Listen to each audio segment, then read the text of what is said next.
या रसूल अल्लाह अलैकुम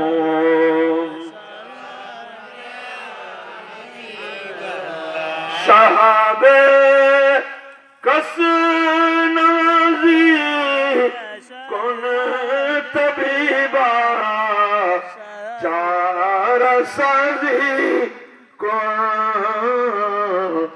मरीदे दर्द इसिया नम अगिसनी या रसूल अल्लाह सलातु या रसूल अल्लाह अलैकुम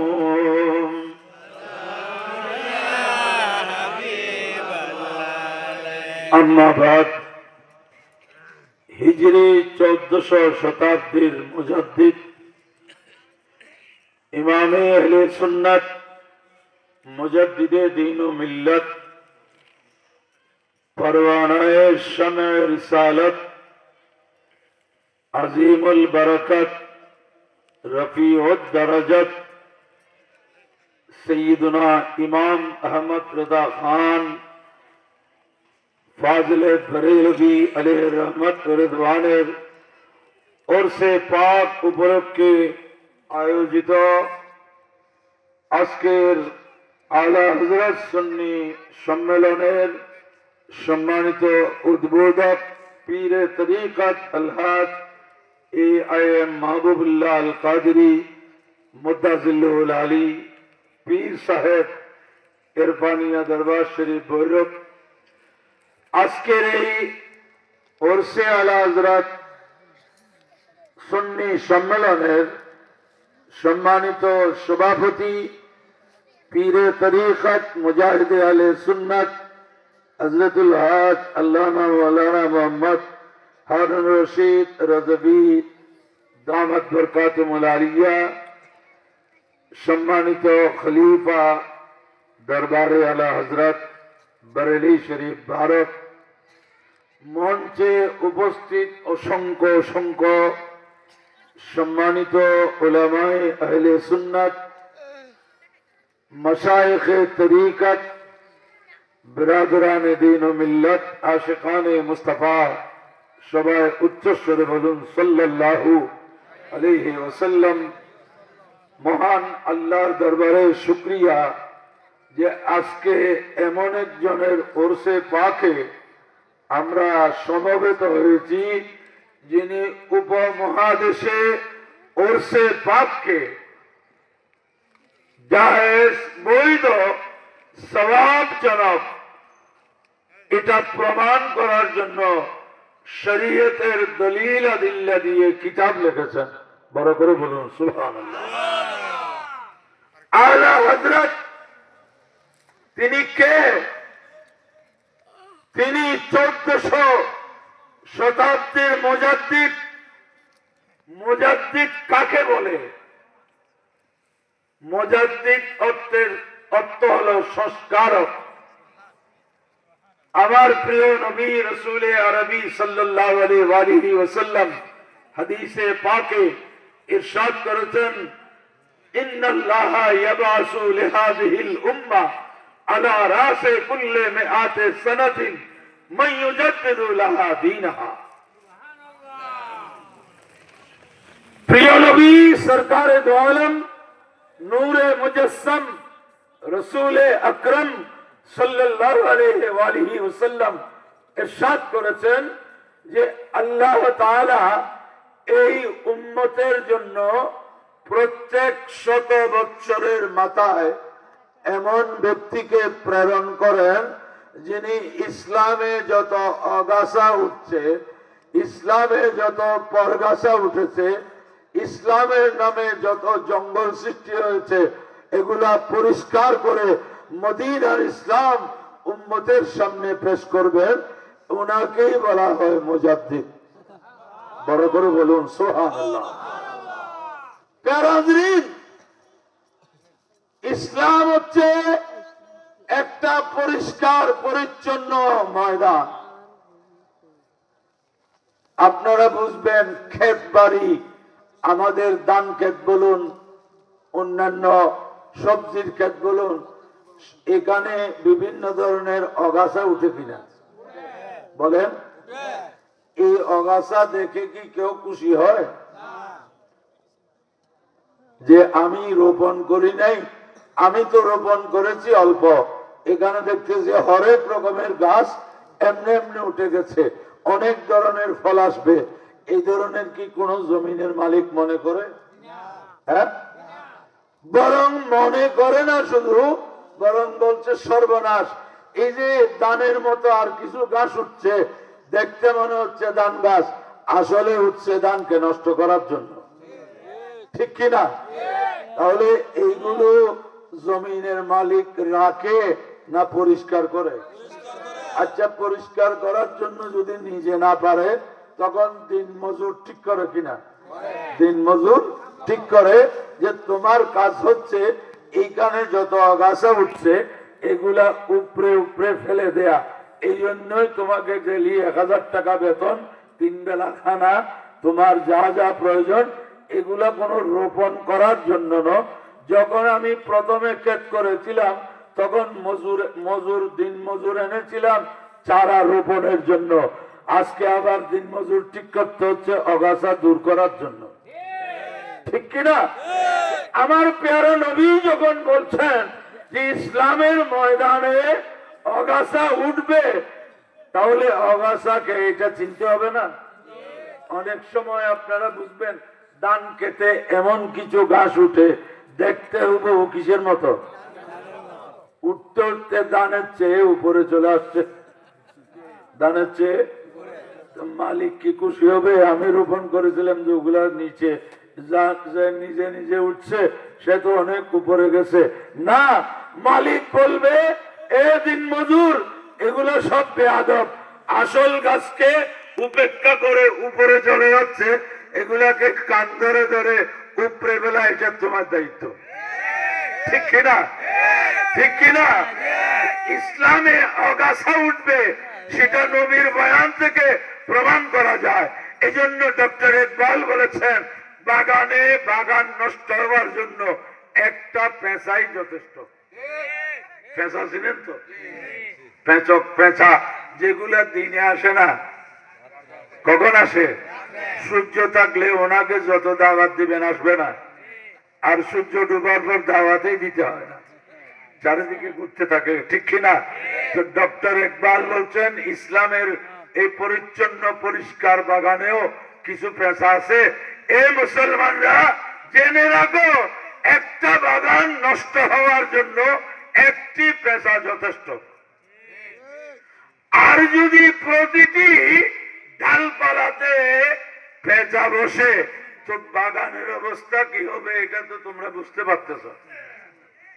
আল্লামা ইকবাল বলতেছেন একই উল্লু কাফি হ্যায় वैराने गुलशन के लिए, एक उल्लू काफी है वैराने गुलशन के लिए, हर शाख पे उल्लू बैठा अंजामे गुलिस्ता क्या होगा। ইকবাল বলছে একটি বাগানকে নষ্ট করে দেওয়ার জন্য একটি পেঁচা যথেষ্ট। আর যেই বাগানের গাছের প্রতিটি শাখায় শাখায় পেঁচা বসেছে, এই বাগানের পরিণতি কি হয় আল্লাহ জানে। আমার পেয়ারা নবীর বাগানে একটা দুটা না, 72টা পেঁচা বসছে। কয়টা? আর একটা হচ্ছে আসল ক্ষেত, এটা হচ্ছে আহলে সুন্নাত ওয়াল জামাত। বড় করে বলুন সুবহানাল্লাহ। এইটাই যুগে যুগে মুজাদ্দিদরা এসে এই পেশাগুলোকে মানুষকে চিনাই দিয়েছে। ইমামে রব্বানি, মুজাদ্দিদে আল পেশানি, কাইয়ুমে জামানি, হযরত আল্লামা শেখ আহমদ সরহিন্দি আল ফারুকি, মুজাদ্দিদে আল পেশানি রহমতুল্লাহ আলাইহি, ওনার নাম শুনেছেন তো? আকবরের দ্বীনে ইলাহিকে এক ব্যক্তি দাফন করে দিয়েছে। আকবরের দিন এলাহি খিচুড়ি ধর্ম। দিন এলাহি মানে আল্লাহর ধর্ম না, এটা খিচুড়ি ধর্ম। কিছু হিন্দু থেকে, কিছু বৌদ্ধ থেকে, কিছু এই থেকে সেই থেকে নিয়ে একটা খিচুড়ি ধর্ম পাকাইছিল, নাম দিছে কি দিনে আল্লাহর দিন। এভাবে চলে যায়। এটা নাম সর্বস্ব দিন ছিল ইমাম রব্বানি একজনের আন্দোলন এই দিন এলাহিকে দাফন করে দিয়ে।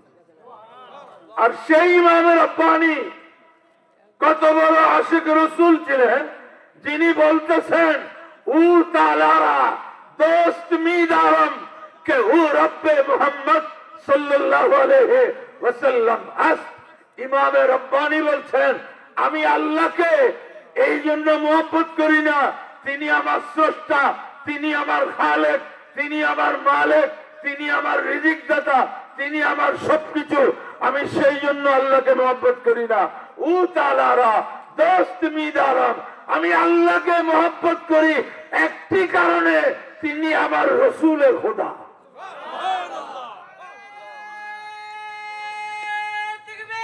আল্লাহু আকবার। ইয়া রাসূলুল্লাহ, ইয়া গাউসে আজম দস্তগীর জিন্দাবাদ,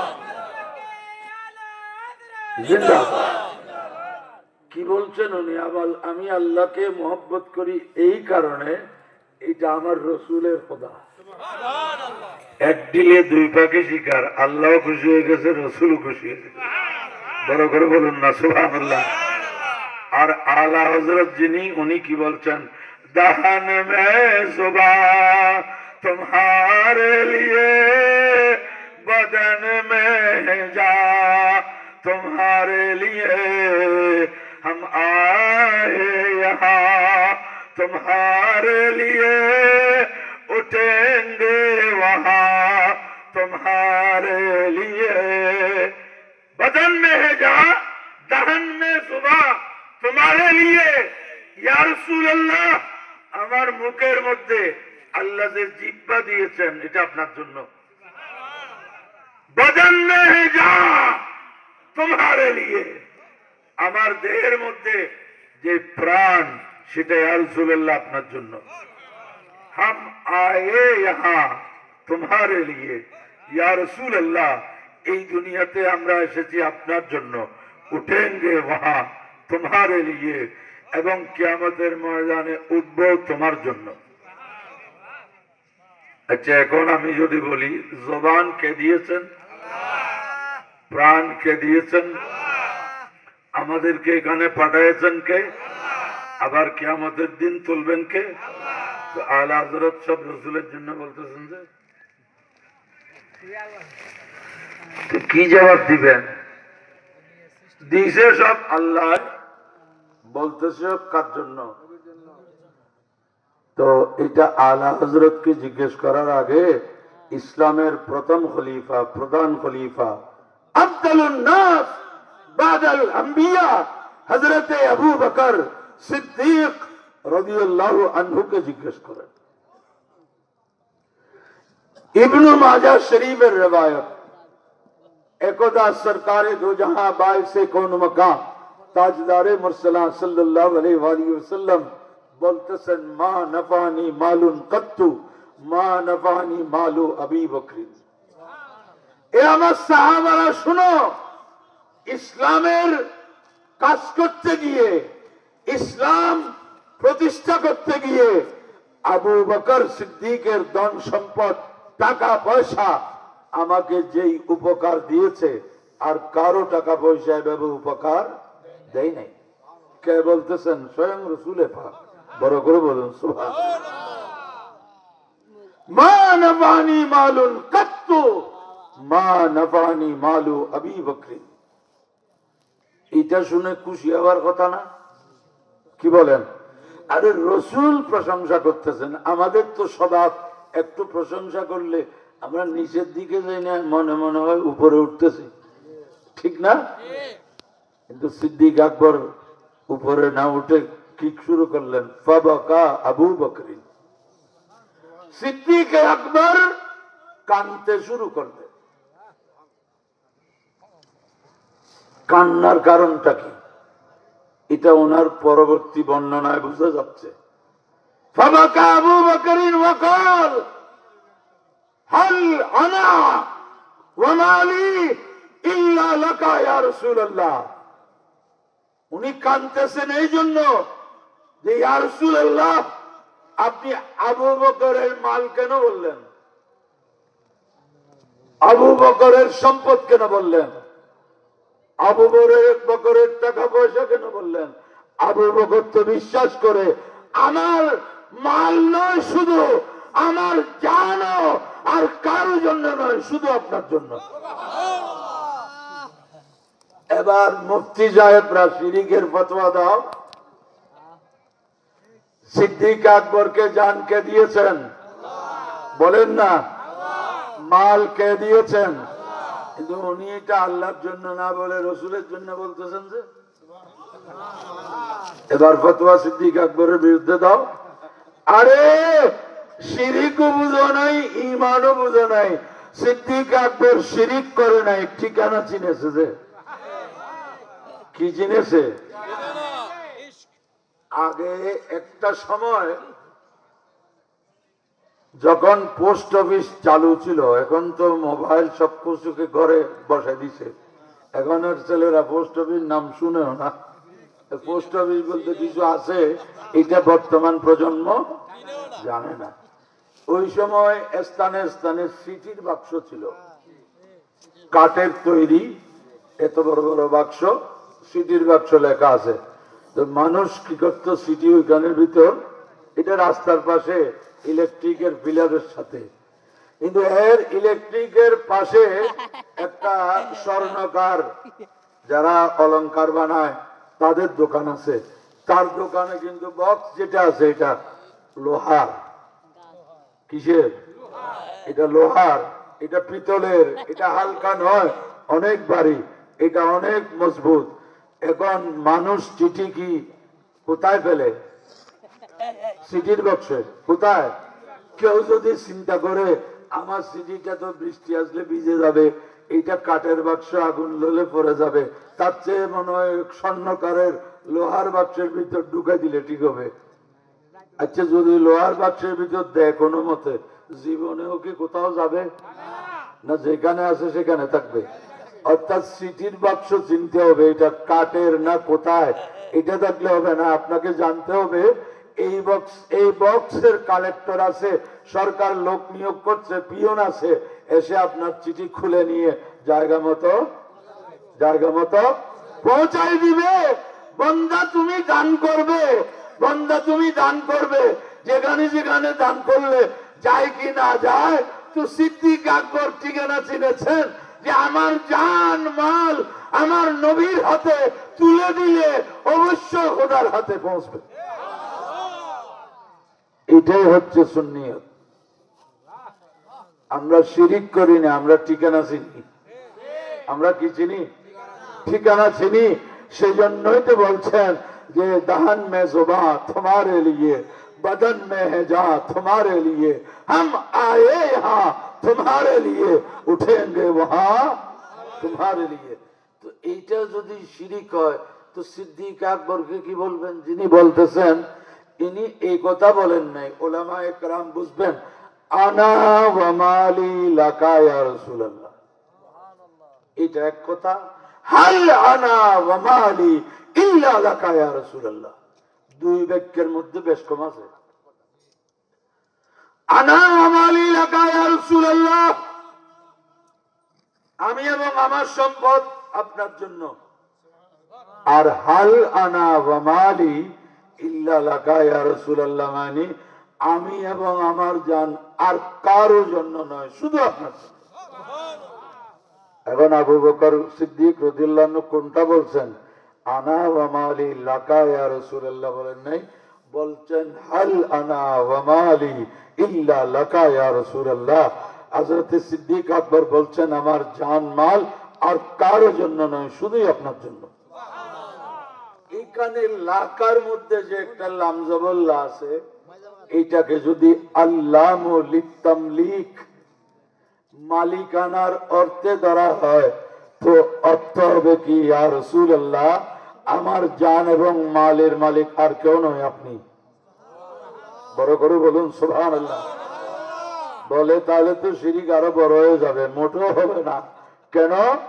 আর যারা শিরিকের ফতোয়া বেশি দেয় তাদের সবচেয়ে বড় মুহাদ্দিস শেখুল হিন্দ, তাদের শেখুল হিন্দ মাহমুদুল হাসান দেওবন্দি আদিল্লায়ে কামেলা নামক কিতাবে লিখতেছে, এই পুরা সৃষ্টি জগতের রূপক অর্থে মালিক রাসূলুল্লাহ।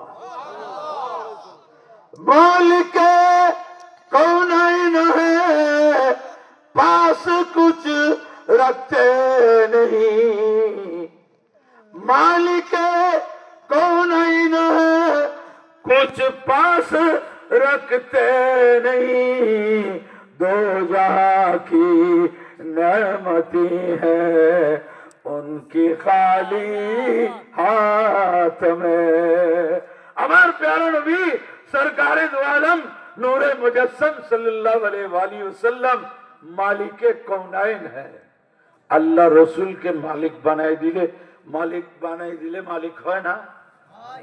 আপনি আপনার ছেলেকে আপনার ঘর বাড়ি জায়গা জমির মালিক বানায় দিলেন, বাংলাদেশের আইন কি বলবে? হবে না, এরকম বলতে পারবে? মালিক বানায় দিলে মালিক হয় কিনা? আচ্ছা, মালিক না হলে দিতে পারে? আপনার ঘরের উঠানে বিরাট দানের স্তূপ, এটার মালিক আপনি, আমি গিয়ে মানুষকে দিতে পারবো? তো রসুল যদি বেহেশতের মালিক না হয়, এক বসাতে 10 জনকে কেমনে দিলেন? আবু বকরিন ফিল জান্নাহ, উমরু ফিল জান্নাহ, উসমানু ফিল জান্নাহ, আলীউন ফিল জান্নাহ, আবু উবাইদা ফিল জান্নাহ, আব্দুর রহমান ইবনে আওফ ফিল জান্নাহ, সাদ ইবনে আবি ওয়াক্কাস ফিল জান্নাহ। রসুল এক বসাতে 10 জনকে দিয়ে দিলেন। এখন আপনি গিয়ে জিজ্ঞেস করুন, ইয়া রাসূল, আপনি কার জান্নাত কে দিয়ে ফেলতেছেন? জান্নাতের স্রষ্টাকে, জান্নাতের স্রষ্টা প্রকৃত মালিক আল্লাহ। বলেন, রসুল আপনাকে মালিক বানাই দিলাম, যাকে ইচ্ছা দেন। এক বসায় 4 জনকে, আরো কতজনকে দিছে হাদিসের কিতাব উল্টালে সেটা দেখা যাবে। হযরতে সাবিত ইবনে কায়েস ইবনে শাম্মাস রাদিয়াল্লাহু তাআলা আনহু, রাসূলের সাহাবী, উনি কানে কম শুনতেন, কানে কম শুনতেন। তো কানে যারা কম শুনে এরা কথা বলে বড় বড় করে। কেন? উনি কতটুকু আওয়াজ করতে হবে ওই যন্ত্রটা ওনার কি হয়ে গেছে, উনি বুঝতেই পারতেছে না ওনার আওয়াজ কত হচ্ছে। তো রসুল পাকের দরবারে আসতেন তো উচ্চ স্বরে কথা বলতেন। এটা ইচ্ছাকৃত না অনিচ্ছাকৃত? হ্যাঁ, কিন্তু আল্লাহ বলেন অনিচ্ছাকৃত হলেও আমার ভালো লাগতেছে না, কারণ ওনাকে দেখে যার কান ঠিক আছে তিনিও উচ্চ স্বরে বলা শুরু করবেন। এজন্য আল্লাহ নোটিশ পাঠাইলেন জিবরিলের মারফত। কোরআনে পাকে আল্লাহ আয়াতে কারীমা নাযিল করলেন, ইয়া আইয়ুহাল্লাযীনা আমানু, হে ঈমানদারগণ, লা তারফাউ আসওয়াতাকুম ফাওকা সাওতিন নবী, হে ঈমানদারগণ, তোমাদের আওয়াজ রসুলের আওয়াজ থেকে যেন উঁচু না হয়। খবরদার, এখানে ভালো কথা না মন্দ কথা এটা না, শুধু আওয়াজ। শুধু কি এই আওয়াজে কি ভালো বলতেছে না মন্দ বলতেছে এটা বিষয় না। খবরদার, আমার নবীর সামনে নবীর আওয়াজ থেকে যেন তোমাদের আওয়াজ কিনা হয় বড়। ওয়ালা তাজহারু লাহু বিল কওল কাজহারি বাদিকুম লিবাদ, তোমরা একে অপরকে যেভাবে উচ্চ স্বরে ডাকো, আমার রসুলের কে এইভাবে কথা ওনার সাথে বললে কি হবে? আন তাহবাতা আমালুকুম, যদি এইরকম উচ্চ স্বরে কথা বলো তো জিন্দেগির সমস্ত আমল ধ্বংস হয়ে যাবে। নাউজুবিল্লাহ। মনে রাখবেন, যতক্ষণ ঈমান থাকবে ততক্ষণ আমল ধ্বংস হবে না। তাহলে আল্লাহ যে বললেন আমল ধ্বংস হয়ে যাবে, সেই মাকে এটাই বলা দিয়ে হয়েছে তোমার ঈমান ধ্বংস হয়ে গেছে, শুধু উচ্চস্বরে কথা বলার কারণে, অন্য কোনো অপরাধ নয়, শুধু আওয়াজটা কি হয়েছে। আচ্ছা, নবীর সামনে শুধু আওয়াজটা বড় হলে যদি ঈমান না থাকে, নবীর সামনে সরাসরি বেয়াদবি করলে ঈমান কেমনে থাকবে? থাকবে? থাকবে? এটা বুঝলেই তো হয়। আয়াতে কারিমা শুনে হযরতে সাবিত ইবনে কায়েস রাদিয়াল্লাহু তাআলা আনহু আর নবীর দরবারে আসতেছেন না, আর আসতেছেন না। বুখারী শরীফ 14 পারাতে হাদিস আছে। রাসূল পাক দেখলেন বেশ কয়েকদিন হযরতে সাবিত ইবনে কায়েস রাদিয়াল্লাহু আনহুকে দেখা যাচ্ছে না। তো হযরতে আনাস রাদিয়াল্লাহু আনহুর ছেলে মুসা ইবনে আনাসকে রাসূল পাক পাঠালেন যে একটু গিয়ে দেখো সাবিত কি কারণে আসতেছে না, একটু খবর নাও। উনি গেলেন, দেখলেন হযরতে সাবিত মাথা নিচু করে খুব চিন্তিত অবস্থায় আছে। হযরতে মুসা বিন আনাস গিয়ে বললেন, রাসূল পাক আপনার কথা জিজ্ঞেস করতেছে, আপনাকে কয়েকদিন দেখতেছে না। হযরতে সাবিত ইবনে কায়েস বলেন, আয়ে মুসা বিন আনাস, আমি যে যেতে পারতেছি না, আমার বুক ফেটে যাচ্ছে, আমার অন্তরের খবর কে জানে, কিন্তু আমি তো যাচ্ছি না। এই কারণে আল্লাহ তো নাম ধরে বলেন নাই, ইয়া আইয়ুহাল্লাযীনা আমানু বলেছেন, কিন্তু আমার ভয় হচ্ছে আবারও যদি আমি গিয়ে সেই উচ্চস্বরে কথা বলি, আমার আমার নাম ধরে কোনো নোটিশ আসে কিনা, এই ভয়ে যাচ্ছি না। গিয়েছিলাম মহব্বতে, আর যাচ্ছি না যে ও বেয়াদবি থেকে দূরে থাকার জন্য। আমাদের চট্টগ্রামে একটা কথা বলে, বেয়াদবির থেকে গরাজিরি ভালো, বেয়াদবির থেকে, অর্থাৎ আসলে বেয়াদবি হবে, সেখানে না যাওয়াই আদব। বড় করে বলুন সুবহানাল্লাহ। আমি তো সেজন্য যাচ্ছি না যে না হয় রসুলকে না দেখলে সাহাবাদের কি অবস্থা হয়, এটা বর্ণনা করলে হাদিসে বিশাল বিশাল হাদিসে পাক আছে। পাগলের মতো সবাই বের হয়ে যেত। রসুলের পাক চারিদিকে আবদ্ধ বাগান, ভিতরে বসে আছে। সাহাবারা কেমনে বুঝতেন রসুল এখানে আছে? আমার রসুল যেদিকে যেতেন সুগন্ধি হয়ে যেত, ওইটা ধরে এই সাহাবারা বুঝতে পারতেন রসুলের পাক এইদিকে গিয়েছেন। এটা তো দেওবন্দি আলেম হাবিবুর রহমান দেওবন্দি লামিয়াতুল মুজিজাতেও বলেছেন, মা মাশা ইল্লা ওয়া মিন তিবিশ শাজা ইয়ারিফুল মুশতাক আইনাল মুরতাল। বলে রসুলের পাক কেমন জাত, ইনি কোথায় গিয়েছেন সাহাবারা সুগন্ধি ধরে বুঝতে পারতেন। বড় করে বলুন সুবহানাল্লাহ। হযরত মুসা বিন আনাস এসে বললেন, ইয়া রাসূলুল্লাহ, হযরত সাবিত এই কারণে আসতেছেন না, বড় দুশ্চিন্তাগ্রস্ত। ইয়া রাসূলুল্লাহ, ইনি বলছেন আমি তো ধ্বংস হয়ে গেছি, আমার জন্য জাহান্নাম ছাড়া আর কোনো উপায়? হ্যাঁ, সাবিত এটা বলছে, মুসা তুমি আবার যাও, সাবিতকে গিয়ে বলো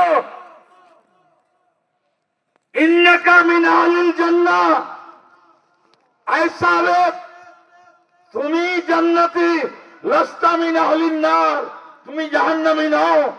বলুন হযরত সাবিত, ওনার এখনো জিন্দেগি বাকি আছে, উনি কি কাজ করবেন শেষ পর্যন্ত, উনি কি করবেন না করবেন এটা আমার রসুল কেমনে জানেন? ইনি বলেই দিচ্ছেন হযরত সাবিতকে গিয়ে বলো যে তুমি জান্নাতি, তুমি জাহান্নামী নও, এটা তাকে সুসংবাদ দিয়ে আসো। তাহলে বোঝা গেল উম্মতের মধ্যে কে জান্নাতি কে জাহান্নামী আমার নবী জানেন। বড় করে বলুন সুবহানাল্লাহ। আল্লাহু আকবার। ইয়া রাসূলুল্লাহ,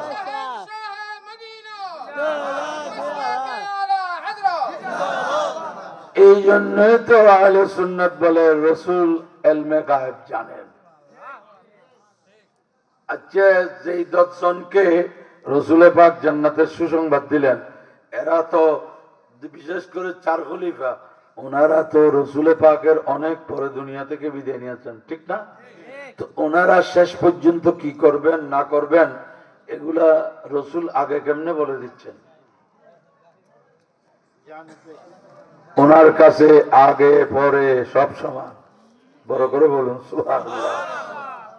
পেরাজরিন, সেই আকীদা আজকে আর কারো কাছে নাই।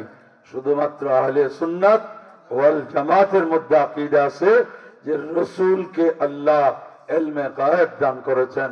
আর আলা হযরত বলছেন, কি বলো, और कोई गायब क्या तुमसे निहा हो भला, और कोई गायब क्या तुमसे निहा हो भला, जब ना खुदा ही छुपा तुम पे करोड़ों दुरूद। आला हजरत বলছেন, और कोई गायब क्या तुमसे निहा हो भला, या रसूल अल्लाह আপনার কাছ থেকে আর গায়েব কি থাকবে, জব না খোদা হি ছুপা, যেখানে আল্লাহ আপনার কাছে গায়েব নেই, আপনার উপর কোটি কোটি দরুদ। বড় করে বলুন সুবহানাল্লাহ। কারণ আমার রসুল তো লাইলাতুল মেরাজে আল্লাহকে দেখেছেন, দেখেছেন কিনা? এই আজকের মোল্লারা কি বলে এটা আমাদের দরকার নাই।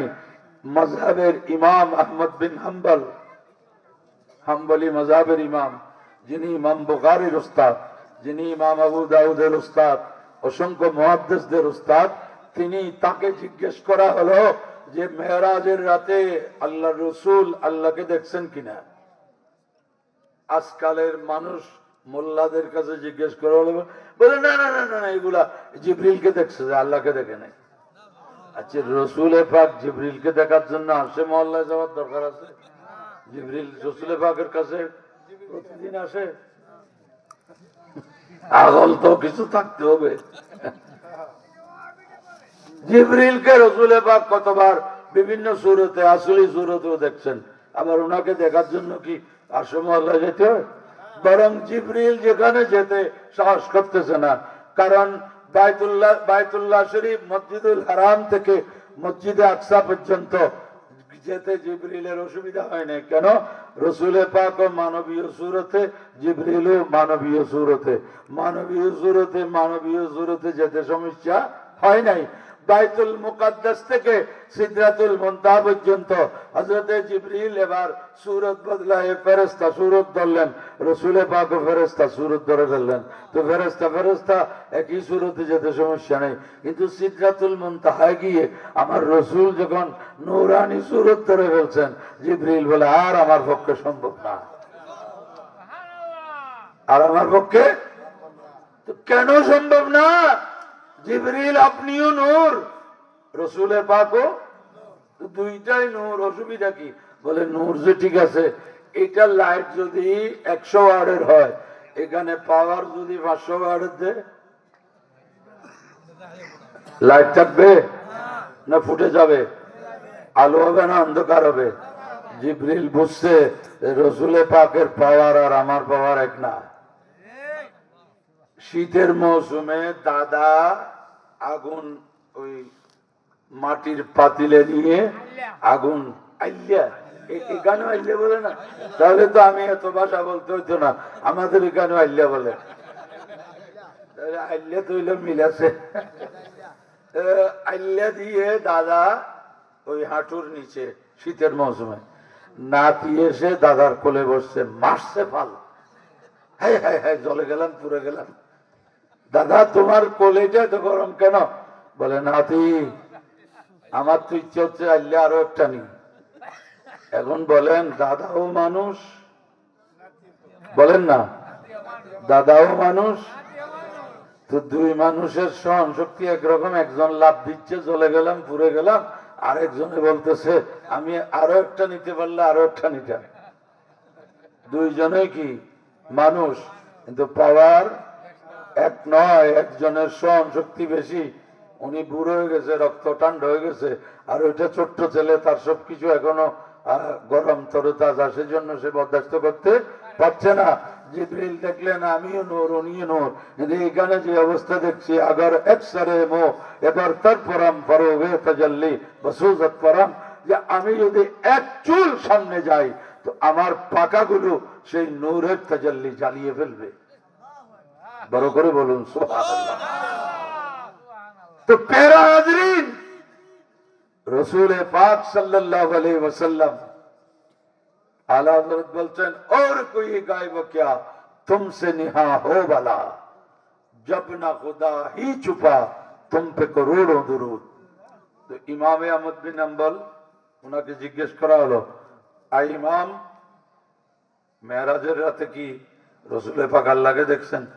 উনি এক নিঃশ্বাসে 40 বার বলছেন, দেখেছেন দেখেছেন দেখেছেন দেখেছেন দেখেছেন দেখেছেন দেখেছেন দেখেছেন দেখেছেন, এক নিঃশ্বাসে 40 বার। सलाम उस पर कि जिसने इसको उसको सबको देखा है, सलाम उस पर कि जिसने चश्मे सर से रब को देखा है, যিনি কপালের চোখে আল্লাহকে বলেন না দেখেছেন। হাদিসে পাকে সরকারে দু আলম বলছেন, রাআইতু রাব্বি আযজা ওয়া জাল্লা বিআইনাইয়া, আমি আমার রবকে আমার কপালের চোখে দেখেছি। সুবহানাল্লাহ। এইসব যারা বিশ্বাস করে না, ওরা মেরাজের আলোচনাও করে না। মেরাজুন নবী এরা যারা আছে, এরা তো এমনি বলে আমরা কোরআন হাদিসের বাইরে নেই। আমরা দেখতেছি তারা কোরআন হাদিসের ভিতরেও নাই। কারণ মিলাদুন নবী বললে এটা সাহাবারা করছেনি, এটা এমন হয়েছেনি তেমন হয়েছেনি, এগুলা বলে। কিন্তু মেরাজুন নবী কি কোরআনে নাই, হাদিসে নাই? না, বরং মেরাজুন নবী এমন একটা টপিক, এমন একটা বিষয়, যে বিষয়ে বলতে গেলে হয়তো কোরআন থেকে বলতে হবে, নয়তো হাদিস থেকে বলতে হবে। অনুমান করে বলার কোন সুযোগ নাই। সেই মেরাজ নিয়েও তো তারা কোনো আলোচনা কেন করে না? যারা যেটা মনে প্রাণে বিশ্বাস করে না, সেটা আলোচনাও করে না। আবার বিশ্বাস করি নাও বলে না, কারণ এই সমাজে থাকতে হবে। তো এই সমাজে হুজুর মেরাজুন নবী, মেরাজুন নবী ঠিক আছে, তো সমস্যা কোনটা? ওই না, মেরাজুন নবী ঠিক আছে, আলোচনা করা সমস্যা। আপনারা বলবেন যে তো আল্লাহ করছেন, যে আল্লাহ বলেন কি কথা, নবী নিজে নিজে গেলে হয়তো তোমরা যারা দুর্বল ঈমান আছো সন্দেহ করতে পারতে। আমার রাসূল তো নিজে নিজে যায় না, আমি নিয়ে গেছি। সুবহানাল্লাযী আসরা বিআবদিহি, আমার রাসূল তো নিজে নিজে যায় নাই, আমার রাসূলকে আল্লাহ নিয়ে গেছেন। আল্লাহ নিয়ে গেলেও যদি সম্ভব না হয়, তাহলে তো বোঝা যাচ্ছে তাদের আল্লাহর উপরও আস্থা নেই। তার মানে কি জানেন? যার কাছে নবীর উপর আস্থা নাই, সেটা যে আল্লাহ আল্লাহ যত করুক, আল্লাহর উপরও তার কি নেই। जो तुम्हारा नहीं वो हमारा नहीं, या রাসূলুল্লাহ, যে আপনার হবে না সে আমারও হবে না। আল্লাহ সেটাই বলছেন, ওমিনান নাস মান ইয়াকুলু আমান্না বিল্লাহি ওয়া বিল ইয়াউমিল আখির। মুনাফিকরা তো বলছে আমরা আল্লাহ মানি, আখিরাতও মানি। তো আল্লাহ তো বলতে পারেন, যাক আমাকে তো মানে, আমাকে তো মানে, আবার আখিরাতও মানছে। তো আল্লাহ এদের ব্যাপারে তোমার ফতোয়া কি? ওয়া মা হুম বিমুমিনিন, এরা মোটেই ইমানদার না। মুসিবত, আল্লাহ তোমাকে মানে, আখিরাত মানে। ইসলামের সর্বোচ্চ মৌলিক তিনটি আকীদা, তাওহীদ, রিসালাত, আখিরাত, দুইটা মানছে। তারপরেও তোমার ফতোয়া ওমা হুম বিমুমিনিন, এরা মুমিন নয়। এটা কি কথা? দুইটা যখন মানছে, তাহলে অন্তত 3 ভাগের 2 ভাগ মুমিন তো বলা উচিত ছিল। টু থার্ড মোমেন, টু থার্ড 3 ভাগের 2 ভাগ, কারণ কয়টা মানছে? 2টা। বলে কিছু জিনিস আছে সেখানে অর্ধেক নাই, এখানে কোনো ভাগ হলে হবে, না হলে। আচ্ছা, কারো মেয়ের জন্য প্রস্তাব আসছে, তো মানুষ জিজ্ঞেস করতেছে আপনার মেয়ের জামাই লেখাপড়া কতটুকু করছে? মেট্রিক অর্ধেক পাস, এসএসসি, বলে এসএসসি অর্ধেক পাস মানে? বলে 10 ক্লাস পড়লে যদি মেট্রিক পাস হয়, তো 5 ক্লাস পড়লে অর্ধেক পাস না?